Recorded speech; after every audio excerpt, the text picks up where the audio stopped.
Hello and welcome to a new video in the Excel function series. Today I will talk about the filter function.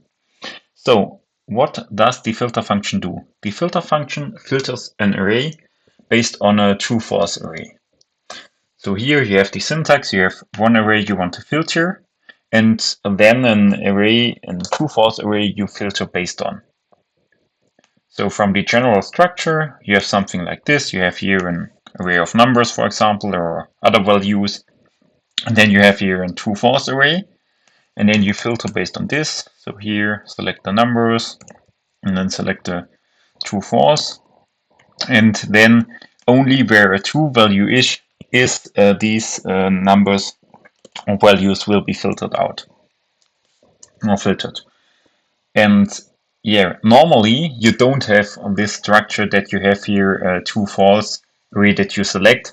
Normally you have your true false generation directly in the formula. For example, I want to select every number larger than 50. You do something like this, and then every number larger than 50 is filtered out. You can also select here more than one column, and what you do there we will take a look at now. So as I've said, you can filter more than one column, and you can also filter like horizontally and so on and so on. There are multiple ways to do this, but there are a few constraints. For example, if you say, oh yeah, I can filter this here based on these numbers, if those numbers are larger than 5, for example, you will have an error because your filter array you want to filter can be two-dimensional, so multiple rows, multiple columns. But your include array needs to be only one-dimensional, so one row and multiple columns, or one column and multiple rows. So for example here we want to filter a single row, then my array should be the same length, but only one row larger than 2, for example. Also here smaller than 2, also possible. Here multiple rows, also possible. Select here all those if here the number of this row is larger than 5. Only this column got selected then. Also column wise is possible. Here filter, here we do multiple columns, filter this if here the value is smaller than 4. Get here also something filtered. So yeah, you can do here whatever you prefer. And in what extent you need to pay attention only.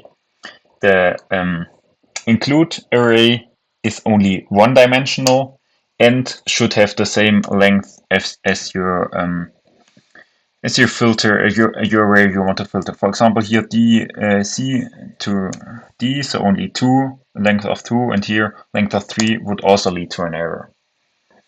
So, and also you can filter not only based on one criteria, you can also filter based on multiple criteria. So you can do an AND, so both criteria should be true, also an OR. So if one criteria is true, then the criteria gets true, XOR only one criteria is allowed to be true, and so on and so on. I've also put a link in the video description where you can get this sheet here, and also a cheat sheet I've created for filtering with multiple criteria. So let's take a look what we can do then. So here we have multiple a table, fictionless companies with revenue, EBIT, and country.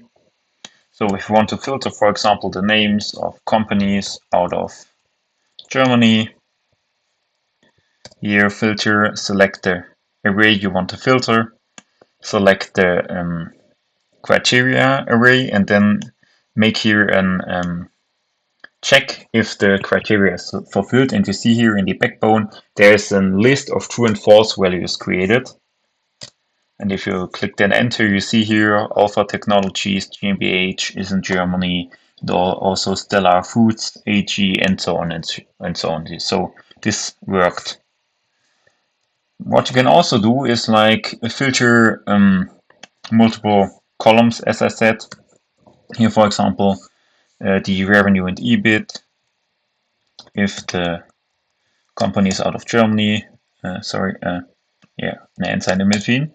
So here you get the EBIT of this company and then this company, and then this is filtered row by row.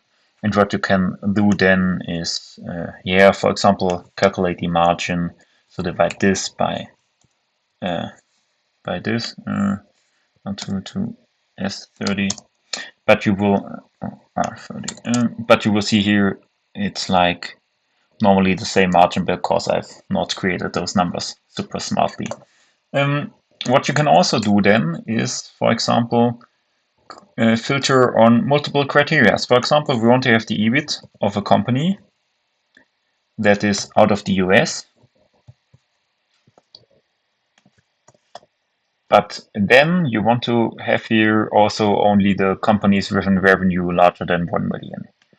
And therefore we go here inside our include, we put here a bracket around, asterisk or multiplication sign in between, select another column, the same length, larger than 1 million.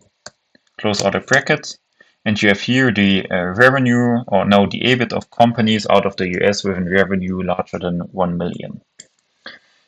And you see here the result of a filter of the filter function is a dynamic array. And you can also do some other cool stuff with this. Because, for example, you can do here, and for example, the SUMIF function or the SUMIF function. You can do the same with sum and filter. So if you put there around or wrap there around a sum function, you have here the same as you would have used in SUMIF function. Or with when you apply here a count or a rows function, then you can do your COUNTIF and your COUNTIF function with the filter function. So the filter function is super applicable. It's super easy to use. Not only you can do here an AND function or an AND criteria, you can also do here more criteria and you can combine them also. So super cool to use if you know how to use dynamic arrays. And the only thing you need to know is the basic understanding of those true-false values here. So here this is then back at true-false values or 0 and 1, but it's the same as true-false. And if you know that your include array is only one-dimensional and should have the same length or width, then your filter array, your array you want to filter on. So I hope you've learned something. Thank you for your attention, and I hope to see you also in the other videos on my channel or in the other videos of my Excel function series. Thank you. See you next time. Bye.